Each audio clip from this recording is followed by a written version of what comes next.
嗨，大家好，这里是方竹时间，我是方竹。近期，比尔·盖茨在2025亚洲慈善峰会上宣布了盖茨基金会决定把亚洲办事处设在新加坡。新加坡总理黄循财先生在脸书上说，新加坡期待与盖茨基金会密切合作，在亚洲和世界各地推进创新并改善生活。盖茨先生呢，还与国务资政李显龙会面。李先生在自己的脸书中说：“我们欢迎盖茨基金会和其他公司继续将他们的业务和利益带到新加坡，投资于我们的生态系统，并加深我们与该地区的联系。”这样的合作无疑会让新加坡在全球的信任度和影响力又上了一个台阶。同时也证明了新加坡的领导人是亚洲政坛里最有世界格局与国际头脑的一群人。他们不仅在治理本国时非常务实，而且思维方式和战略布局常常超越国界，放眼全球。但也有很多人会惊讶地问，为什么是新加坡，而不是人口更多、地方更大的其他的亚洲城市呢？那今天方竹就和您说说盖茨基金落户新加坡背后的6个非常聪明的理由，然后再说说这会给新加坡带来怎样的影响。盖茨基金会选在新加坡设立亚洲办事处，其实您可以这样理解，这就好像找个靠谱的合伙人，要聪明，要稳重，还要有执行力，而新加坡刚好都符合。首先，小小的新加坡地理位置却很独特，位于马六甲海峡的南端，夹在印度洋和太平洋之间。这条海峡是全球最繁忙的海上航线之一，超过40%的全球贸易会经过这里。举个例子，你从中国或日本出口货物去欧洲，中间90%的时候都会路过新加坡，这使得新加坡天然就拥有了转口贸易的优势，是天然的海上的中转站，还是连接东西方的心脏位置。你再往北看是中国，往西看是印度，往南是整个东南亚，往东还能对接澳洲。盖茨基金会要在亚洲搞防疫、教育、扶贫，如果总部设在这儿，就好像搭建了一个全亚洲都能遥控的中控台，又便捷又高效。再有，新加坡人的执行力超强，干活又快又准。新加坡被称为亚洲的瑞士，政府效率呢特别高，想推个政策，做个跨国合作，不用3催4请。盖茨基金会讲究的是项目落地，不是开完会就结束的那种。他们要在亚洲做疫苗推广、疾病防控，新加坡能够立刻上手干活，这一点呢非常的关键。第三就是法律稳，透明度高，钱花得放心。想一想，盖茨基金会每年要花掉几十亿美元做慈善，最怕的就是钱投下去却变成了糊涂账或者是灰色地带。而新加坡是出了名的清廉加法规清晰，没有乱收费，没有扯皮拉筋，每分钱的去向都能查，国际信任度超高。基金会需要对捐赠人负责，新加坡这种花钱靠谱的地方当然是首选。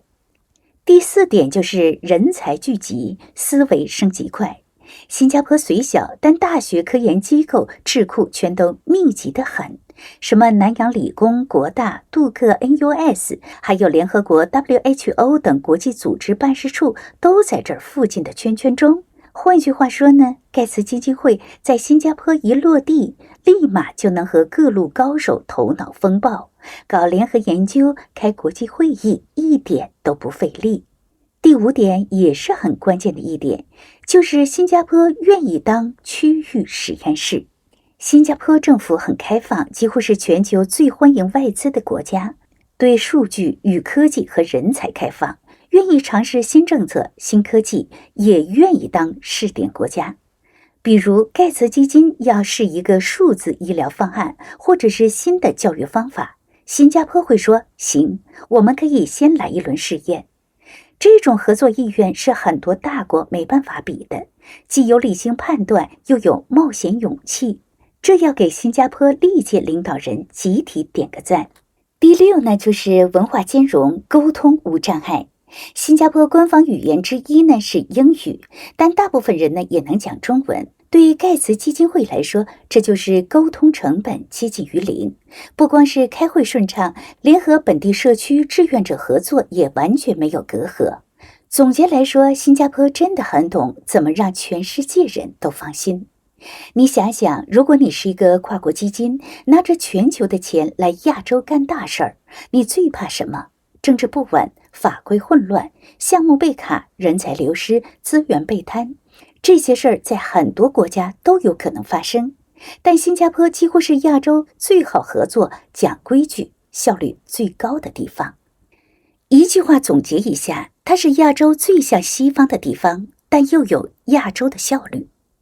那么盖茨基金会在新加坡设立亚洲办事处，那对新加坡又意味着什么呢？盖茨基金会不是普通机构，它是全球最大的私人慈善项目之一，管着几百亿美元的资金，还有一大批全球的顶尖资源，干的是全球顶级的项目，比如疫苗研发、疾病控制、公共卫生系统、教育公平、气候与科技公益项目。而这些呢，恰好跟新加坡这几年努力发展的方向完全重合。比如新加坡的启奥生物医药园聚集了大量的世界级制药公司和研发中心，本地大学比如国大、南大、杜克、NUS 也在搞公共健康和疾病的预测研究。再有新加坡政府本身就很在意健康城市和长寿社会的打造，所以两方面一拍即合，搞不好呢，以后新加坡会成为亚洲最大的公益研究和试点平台。再说深一点，对于年轻人和科研圈来说，更是一个利好的大礼包。有很多人会觉得这种慈善基金太高大上，跟普通人没关系，其实完全不然。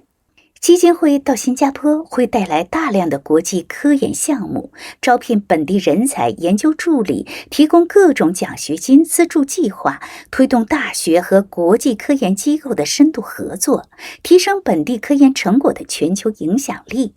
也就是说，你很可能原本只能在哈佛、牛津参与的项目，未来在新加坡就可能接触得到。而且这些项目不只是搞理论，而且是很接地气，比如疫苗如何在东南亚推广，如何为穷国研发廉价药品，怎样解决极端气候下的农作物问题。你一边做科研，一边真的能改变世界，这是理论、现实和理想并存的成就感，完全是可遇而不可求的事情。而对于新加坡来说，远不止钱那么简单。盖茨基金的到来会让新加坡的国际身份发生微妙但深远的变化。新加坡不仅是金融港口，更是全球思想影响力的输出点。政策制定、地区协调、人道救援、疫苗分发，都可能以新加坡为中心展开。各类非政府组织、公益组织、智库、研究机构也陆续会在这儿设点。说白了，新加坡将成为让理想主义落地的现实舞台。很多人会说，新加坡是一个讲利益的国家，精明务实，但不够浪漫。可你看，这次新加坡成为盖茨基金会亚洲总部的落脚点，这意味着世界开始相信小国也可以承载大理想，利益与善意可以并存，效率与温度可以融合。这一切都会让新加坡更立体、更醒目和更耀眼。方舟想说的是，未来不是留给最大的国家，而是留给最会判断时机的人。您对于新加坡将成为亚洲公益科技中心有何想法呢？欢迎您在视频下方留言，说出您的感受。